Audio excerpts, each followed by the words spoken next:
আসসালামু আলাইকুম। আপনাদের সবাইকে স্বাগত জানাচ্ছি এখনকার আন্তর্জাতিক সংবাদে। শুরুতেই সংবাদ শিরোনাম।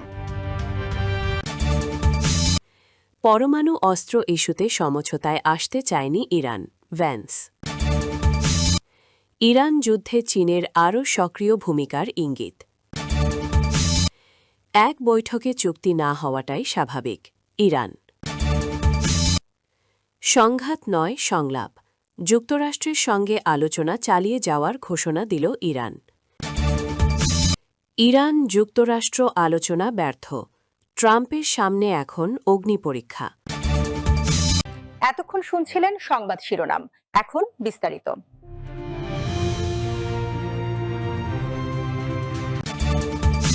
ইসলামাবাদে দীর্ঘ প্রতীক্ষিত ইরান যুক্তরাষ্ট্র আলোচনা কোনো সমঝোতা ছাড়াই শেষ হয়েছে। মার্কিন ভাইস প্রেসিডেন্ট জেডি ভ্যান্স এই ফলাফলকে একই সাথে সুসংবাদ ও দুঃসংবাদ হিসেবে অভিহিত করেছেন।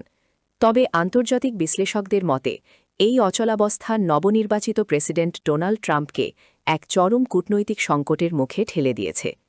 বিবিসির প্রধান আন্তর্জাতিক সংবাদদাতা লিজ ডুসেট বিষয়টিকে বিশ্লেষণ করেছেন ভিন্নভাবে। তার মতে আলোচনার স্থায়িত্ব ছিল চমকপ্রদ, তবে কোনো চুক্তিতে পৌঁছাতে না পারাটা মোটেও আশ্চর্যজনক নয়। মার্কিন প্রশাসন এই ধারণা নিয়ে আলোচনায় বসেছিল যে যুদ্ধের ক্ষয়ক্ষতিতে ইরান হয়তো নতি স্বীকার করবে, কিন্তু বাস্তবে দেখা গেল উল্টো চিত্র। জেডি ভ্যান্স সরাসরি স্বীকার করেছেন, তারা, ইরান, আমাদের শর্তগুলো মেনে নিতে রাজি হয়নি। বিশ্লেষকদের ধারণা, ইরান স্পষ্ট করে দিয়েছে যে তাদেরও নির্দিষ্ট কিছু রেড লাইন বা সীমাবদ্ধতা রয়েছে যা তারা অতিক্রম করবে না। সামরিকভাবে ক্ষতিগ্রস্ত হওয়া সত্ত্বেও তেহরান এখনও যুদ্ধ চালিয়ে যাওয়ার মানসিকতা ও সক্ষমতা রাখে।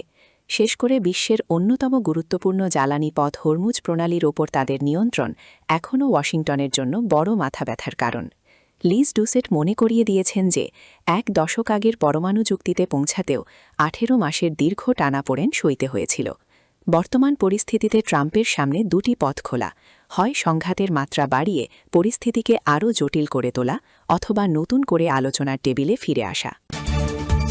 যুক্তরাষ্ট্রের সঙ্গে চলমান কূটনৈতিক প্রক্রিয়া অব্যাহত রাখার ঘোষণা দিয়েছে ইরান। পাকিস্তানের মধ্যস্থতায় দীর্ঘ উচ্চ পর্যায়ের আলোচনা শেষ হওয়ার পরেই এই বার্তা দিয়েছে তেহরান, যা মধ্যপ্রাচ্যের উত্তেজনাপূর্ণ পরিস্থিতিতে নতুন কূটনৈতিক ইঙ্গিত হিসেবে দেখা হচ্ছে। রোববার 12 এপ্রিল সামাজিক যোগাযোগ মাধ্যমে দেওয়া এক বার্তায় ইরান জানায়, আলোচনার দরজা এখনও খোলা রয়েছে এবং উভয় পক্ষের মধ্যে সংলাপ চালিয়ে যাওয়ার সিদ্ধান্ত হয়েছে। এতে বোঝা যাচ্ছে, সাম্প্রতিক বৈঠকে চূড়ান্ত সমঝোতা না হলেও কূটনৈতিক পথ পুরোপুরি বন্ধ হয়নি। সংবাদ মাধ্যমের তথ্যমতে উচ্চ পর্যায়ের রাজনৈতিক আলোচনার পর বিষয়টি এখন কারিগরি পর্যায়ে গড়িয়েছে। বিশেষজ্ঞদের নিয়ে গঠিত কমিটি বিভিন্ন প্রস্তাব ও খসড়া যাচাই বাছাই করছে এবং উভয় পক্ষের মধ্যে লিখিত প্রস্তাব আদান প্রদান চলছে। ইরান সরকারের পক্ষ থেকে জানানো হয়েছে, কারিগরি দল বর্তমানে প্রস্তাবগুলোর বাস্তব প্রভাব, সম্ভাব্য ঝুঁকি এবং বিভিন্ন বিশেষজ্ঞ পর্যায়ের খসড়া নিয়ে বিস্তারিত পর্যালোচনা করছে। এই ধাপটি ভবিষ্যৎ কোনো চুক্তির ভিত্তি নির্ধারণে গুরুত্বপূর্ণ ভূমিকা রাখবে বলে মনে করা হচ্ছে। তবে সব ইস্যুতে এখনও একমত হতে পারেনি দুই পক্ষ। কিছু গুরুত্বপূর্ণ বিষয়ে মতপার্থক্য রয়ে গেছে বলেও পোস্টে উল্লেখ করা হয়েছে। তবুও আলোচনা অব্যাহত রাখার সিদ্ধান্তকে ইতিবাচক অগ্রগতি হিসেবে দেখছেন বিশ্লেষকরা। এই প্রক্রিয়ায় পাকিস্তান গুরুত্বপূর্ণ মধ্যস্থতাকারীর ভূমিকা পালন করছে। মধ্যপ্রাচ্যে স্থায়ী যুদ্ধবিরতি নিশ্চিত করা এবং আঞ্চলিক উত্তেজনা কমানোর লক্ষ্যে ইসলামাবাদ কূটনৈতিক প্রচেষ্টা চালিয়ে যাচ্ছে। এদিকে পারমাণবিক ইস্যুতে কঠোর অবস্থান পুনর্ব্যক্ত করেছেন যুক্তরাষ্ট্রের ভাইস প্রেসিডেন্ট জেডি ভ্যান্স। তিনি জানিয়েছেন, ওয়াশিংটনের মূল দাবি হল ইরান যেন কখনোই পারমাণবিক অস্ত্র তৈরি না করে এবং সে ধরনের সক্ষমতা অর্জনের পথেও না এগোয়। সাংবাদিকদের প্রশ্নের জবাবে তিনি নির্দিষ্টভাবে কোন শর্ত ইরান প্রত্যাখ্যান করেছে তা না জানালেও বলেন, যুক্তরাষ্ট্র একটি স্পষ্ট ও ইতিবাচক অঙ্গীকার চায়। তার মতে শুধু স্বল্পমেয়াদী নয়, দীর্ঘমেয়াদী নিশ্চয়তাই এই আলোচনার মূল লক্ষ্য। তিনি আরও উল্লেখ করেন, যুক্তরাষ্ট্রের প্রেসিডেন্ট ডোনাল্ড ট্রাম্প এই নিশ্চয়তা অর্জনকেই অগ্রাধিকার দিচ্ছেন। একই সঙ্গে তিনি দাবি করেন, ইরানের পূর্ববর্তী ইউরেনিয়াম সমৃদ্ধকরণ স্থাপনাগুলোর অনেকটাই ধ্বংস হয়ে গেছে।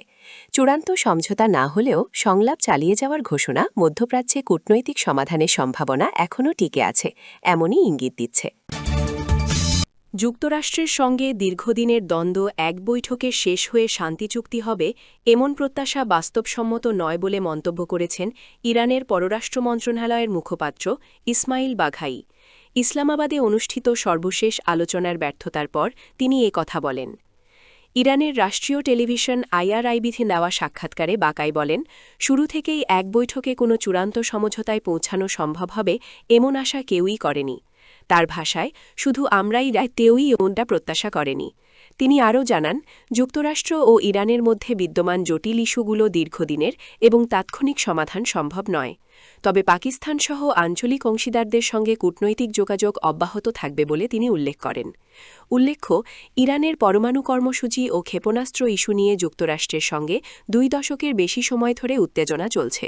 চলতি বছরের ফেব্রুয়ারিতে দুই পক্ষের মধ্যে টানা 21 দিনের সংলাপ হলেও তা কোনো সমঝোতা ছাড়াই শেষ হয়। এরপর পরিস্থিতি আরও উত্তপ্ত হয়ে ওঠে এবং সামরিক উত্তেজনার মধ্যেই দুই পক্ষ আবারও কূটনৈতিক পথে ফেরার চেষ্টা করে। গত 7 এপ্রিল যুদ্ধবিরতির ঘোষণা এবং পরবর্তীতে 11 এপ্রিল ইসলামাবাদে 21 ঘণ্টার আলোচনা অনুষ্ঠিত হলেও এবারও কোনো চুক্তি হয়নি। বিশ্লেষকদের মতে, ইরান ও যুক্তরাষ্ট্রের মধ্যেকার এই জটিল সংকট ধাপে ধাপে সমাধান হতে পারে, তবে একক বৈঠকে চূড়ান্ত সমাধান আশা করা বাস্তবসম্মত নয়। তথ্যসূত্র টাইমস অফ ইসরায়েল। ইরানের বিরুদ্ধে যুক্তরাষ্ট্র ইসরায়েল যুদ্ধে ইরানের ব্যবহারের জন্য চীন সাম্প্রতিক সপ্তাহগুলোতে কাঁধে বহনযোগ্য ক্ষেপণাস্ত্রের একটি চালান পাঠিয়ে থাকতে পারে, এমনটাই ধারণা করছেন কর্মকর্তারা। বলেছেন, যদিও সংঘাত চলাকালীন মার্কিন বা ইসরায়েলি বাহিনীর বিরুদ্ধে ক্ষেপণাস্ত্রগুলো ব্যবহার করা হয়েছে এমন কোনো প্রমাণ নেই। বিশ্লেষকদের মতে এটি চীনের একটি পরিমিত কৌশল, যেখানে প্রভাব বাড়ানো এবং কৌশলগত সম্পর্ক বজায় রাখা হচ্ছে, কিন্তু সরাসরি সংঘাতে জড়িয়ে পড়া এড়ানো হচ্ছে। বেজিংয়ের এই ধরনের অস্ত্র পাঠানোর সম্ভাবনা প্রমাণ করে যে চীনকে এই যুদ্ধে নিজেকে কতটা গুরুত্বপূর্ণ হিসেবে দেখছে যুক্তরাষ্ট্র। মার্কিন গোয়েন্দা সংস্থাগুলোর আশঙ্কা যে এই যুদ্ধে চীন আরও সক্রিয় কিন্তু পরোক্ষ ভূমিকা নিচ্ছে এবং কিছু প্রতিষ্ঠানকে ইরানের রাসায়নিক, জ্বালানি ও সামরিক উৎপাদনে ব্যবহৃত হতে পারে এমন যন্ত্রাংশ পাঠানোর অনুমতি দিচ্ছে। তবে চীনা কর্মকর্তারা বলেছেন, এই ধরনের দ্বৈত ব্যবহারের বাণিজ্য শুধুমাত্র সামরিক উদ্দেশ্যে সীমাবদ্ধ নয়। ইরানের প্রতি চীনের সম্ভাব্য সমর্থন সংক্রান্ত গোয়েন্দা তথ্যের পাশাপাশি মার্কিন গোয়েন্দা সংস্থাগুলো দাবি করেছে যে রাশিয়া ইরানকে স্যাটেলাইট গোয়েন্দা সহায়তা দিয়েছে, যার মাধ্যমে ইরানের ইসলামিক রেভলিউশনারি গার্ড বাহিনী এই অঞ্চল জুড়ে মার্কিন জাহাজ ও স্থাপনাগুলোকে লক্ষ্যবস্তু করতে পারে। সম্মিলিতভাবে এই ঘটনাগুলো ইঙ্গিত দেয় যে কিভাবে বিশ্বশক্তিগুলো পরোক্ষভাবে এই সংঘাতকে রূপ দিচ্ছে এবং ওয়াশিংটনের জন্য কৌশলগত ব্যয় বাড়িয়ে তুলছে। একই সময়ে চীনের বৃহত্তর ভূমিকা তার অর্থনৈতিক প্রভাবকেও তুলে ধরে। US China economic and security review কমিশনের একটি প্রতিবেদন অনুসারে ইরানের রপ্তানিকৃত তেলের প্রায় 90% আসে চীন থেকে, যা থেকে বার্ষিক কয়েক হাজার কোটি ডলার রাজস্ব আসে এবং এই অর্থ ইরানের সরকারি বাজেট ও সামরিক কার্যক্রমে সহায়তা করে। এদিকে বিশেষজ্ঞরা বলছেন, হরমুজ প্রণালীর মাধ্যমে জ্বালানি তেল পরিবহনের উপর নির্ভরতা এবং উপসাগরীয় দেশগুলোর সাথে গভীর অর্থনৈতিক সম্পর্কের কারণে চীনের অবস্থান আরও শক্তিশালী হয়েছে। ওয়াশিংটনের center for strategic and international স্টাডিজের হেনরিয়েটা লেভিন বলেছেন, বরং তারা কথার মারপ্যাচে ইরানের চেয়ে তাদের উপসাগরীয় অংশীদারদের পক্ষেই বেশি ঝুঁকছে। উপসাগরীয় অঞ্চলের সঙ্গে অর্থনৈতিক, প্রযুক্তিগত ও জ্বালানি সম্পর্ক চীনের জন্য ইরানের সঙ্গে তার যে কোনো সম্পর্কের চেয়ে অনেক দিক থেকে কৌশলগতভাবে বেশি তাৎপর্যপূর্ণ। পাকিস্তানের রাজধানী ইসলামাবাদে অনুষ্ঠিত উচ্চ পর্যায়ের সংলাপ শেষে ইরান তার পরমাণু প্রকল্প নিয়ে যুক্তরাষ্ট্রের সঙ্গে কোনো সমঝোতায় আসতে চায়নি বলে দাবি করেছেন মার্কিন ভাইস প্রেসিডেন্ট জে.ডি. ভ্যান্স। দীর্ঘ 21 ঘণ্টার টানা আলোচনার পর ব্রিফিংয়ে তিনি এই মন্তব্য করেন, যা নতুন করে দুই দেশের সম্পর্কে টানাপোড়েনকে সামনে নিয়ে এসেছে। ব্রিফিংয়ে ভ্যান্স বলেন, যুক্তরাষ্ট্র মূলত ইরানের কাছ থেকে একটি সুস্পষ্ট এবং ইতিবাচক অঙ্গীকার প্রত্যাশা করছিল। সেই অঙ্গীকারের কেন্দ্রবিন্দু ছিল ইরান কখনোই পরমাণু অস্ত্র তৈরি করবে না এবং এমন কোনো প্রযুক্তি বা উপকরণ অনুসন্ধান করবে না যা তাদের দ্রুত পারমাণবিক অস্ত্র অর্জনের সক্ষমতা এনে দিতে পারে। তবে এই বিষয়ে ইরানের পক্ষ থেকে প্রত্যাশিত প্রতিশ্রুতি পাওয়া যায়নি বলে তিনি জানান। তিনি আরও বলেন, মূল প্রশ্ন হল ইরান কি দীর্ঘমেয়াদে পরমাণু অস্ত্র তৈরি না করার বিষয়ে সত্যিকারের রাজনৈতিক সদিচ্ছা দেখাচ্ছে কিনা। শুধু বর্তমান বা আগামী 2 বছরের জন্য নয়, বরং স্থায়ীভাবে এই প্রতিশ্রুতি থাকা জরুরি। কিন্তু যুক্তরাষ্ট্র এখনও তেমন কোনো স্পষ্ট ইঙ্গিত দেখতে পায়নি, যদিও ভবিষ্যতে এই অবস্থার পরিবর্তন হতে পারে বলে আশা প্রকাশ করেন ভ্যান্স। ইরানের পরমাণু কর্মসূচি এবং ক্ষেপণাস্ত্র উন্নয়নকে কেন্দ্র করে গত 2 দশক ধরে ওয়াশিংটন ও তেহরানের মধ্যে তীব্র বিরোধ চলছে। এই বিরোধ নিরসনে চলতি বছরের 6 ফেব্রুয়ারি থেকে 27 ফেব্রুয়ারি পর্যন্ত টানা 21 দিন সংলাপ চালায় দুই দেশ। তবে সেই আলোচনাও কোনো ধরনের চূড়ান্ত সমঝোতা ছাড়াই শেষ হয়, যা পরিস্থিতিকে আরও জটিল করে তোলে। সংলাপ ব্যর্থ হওয়ার ঠিক পরদিন 28 ফেব্রুয়ারি ইরানে অপারেশন এপিক ফিউরি নামে সামরিক অভিযান শুরু করে যুক্তরাষ্ট্র। একই সময়ে যুক্তরাষ্ট্রের সঙ্গে সমন্বয় রেখে ইসরায়েলও অপারেশন রোয়ারিং লায়ন নামে পৃথক সামরিক অভিযান শুরু করে, যা অঞ্চল জুড়ে উত্তেজনা আরও বাড়িয়ে দেয়। পরিস্থিতি ক্রমশ জটিল হয়ে উঠে কূটনৈতিক উদ্যোগে ফিরে আসার চেষ্টা শুরু হয়। উত্তেজনা প্রশমনের লক্ষ্যে গত 7 এপ্রিল যুদ্ধবিরতি ঘোষণা করে যুক্তরাষ্ট্র ও ইরান। এই ঘোষণার মাধ্যমে নতুন করে আলোচনার পথ তৈরি হয় এবং দুই দেশ আবারও সংলাপে বসতে সম্মত হয়। এরই ধারাবাহিকতায় 11 এপ্রিল ইসলামাবাদে দুই দেশের সরকারি প্রতিনিধিরা মুখোমুখি বৈঠকে বসেন।